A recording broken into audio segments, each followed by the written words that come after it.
queridos irmãos e irmãs. Hoje, dia 17 de dezembro, quinta-feira da terceira semana do Advento, nos é proposto para reflexão o início do Evangelho de Mateus, o capítulo 1, versículos do 1 ao 17, que fala da genealogia de Jesus, Filho de Deus. Livro da origem de Jesus Cristo, filho de Davi, filho de Abraão. Abraão gerou Isaque, Isaque gerou Jacó, Jacó gerou Judá e seus irmãos. Judá gerou Farés e Zara, cuja mãe era Tamar. Farés gerou Esrom, Esrom gerou Arã, Arã gerou Aminadab, Aminadab gerou Naasson, Naasson gerou Salmão, Salmão gerou Boaz, cuja mãe era Raabe. Boaz gerou Jessé, Jessé gerou o rei Davi, Davi gerou Salomão, daquela que tinha sido a mulher de Urias.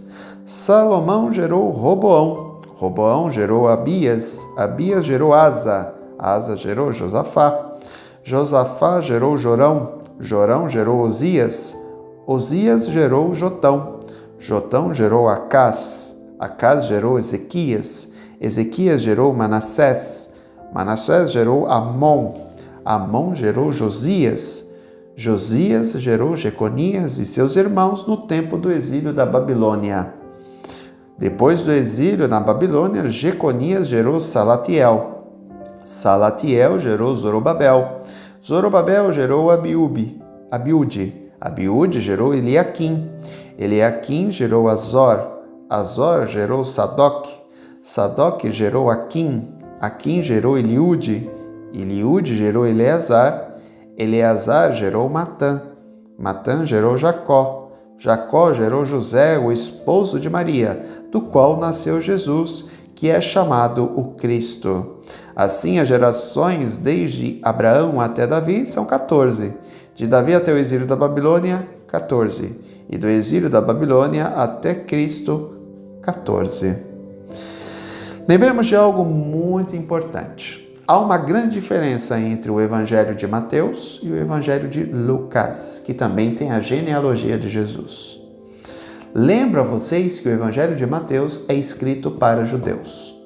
Judeus que se converteram ao cristianismo, pois ao analisarem o livro do profeta Isaías, vão identificar Jesus com o servo sofredor de Isaías.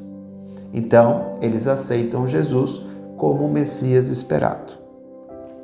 Por isso que a genealogia de Jesus começa com Abraão e Davi.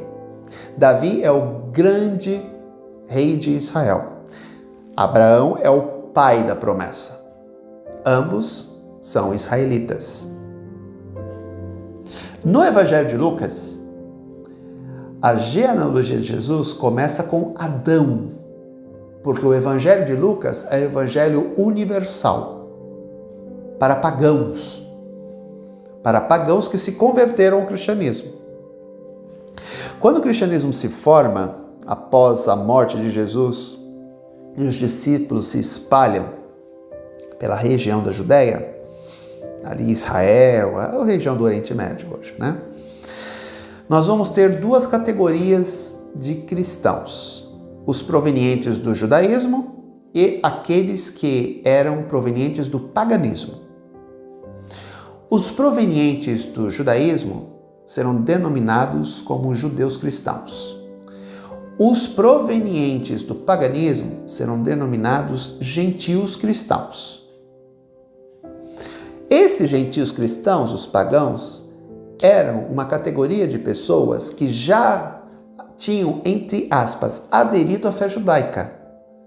Eles participavam das reuniões das sinagogas, eles tinham simpatia pelo judaísmo. Só que uma coisa os impedia de se converter ao judaísmo: o problema da circuncisão. A circuncisão era vista pelos pagãos como uma mutilação do corpo.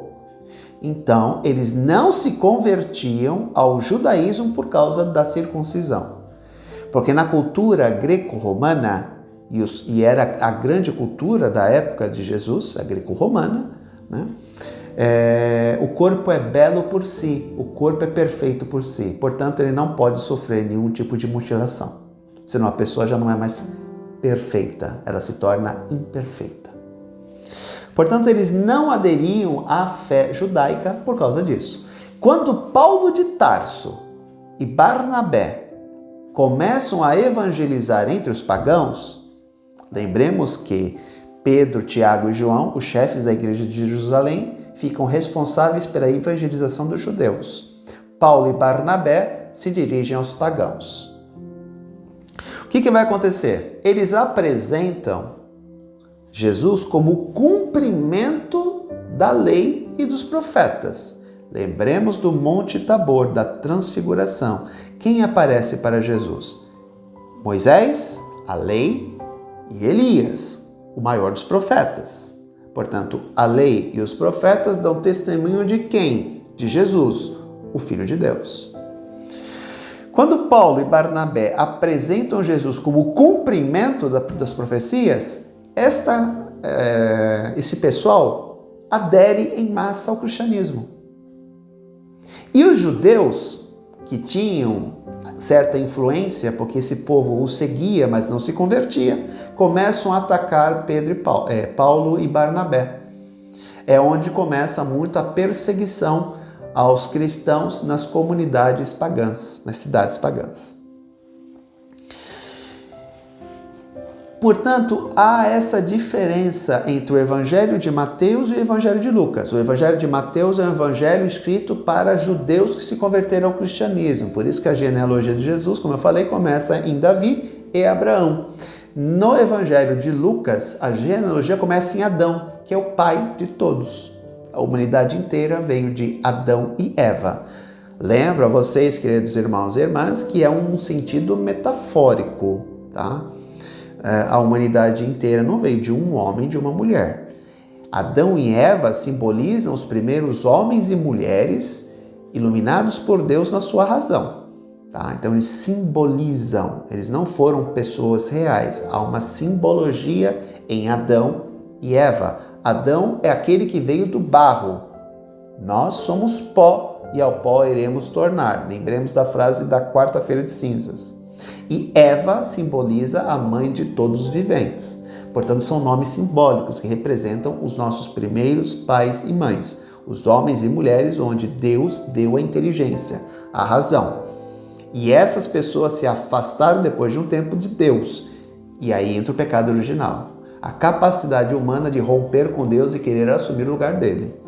Ok?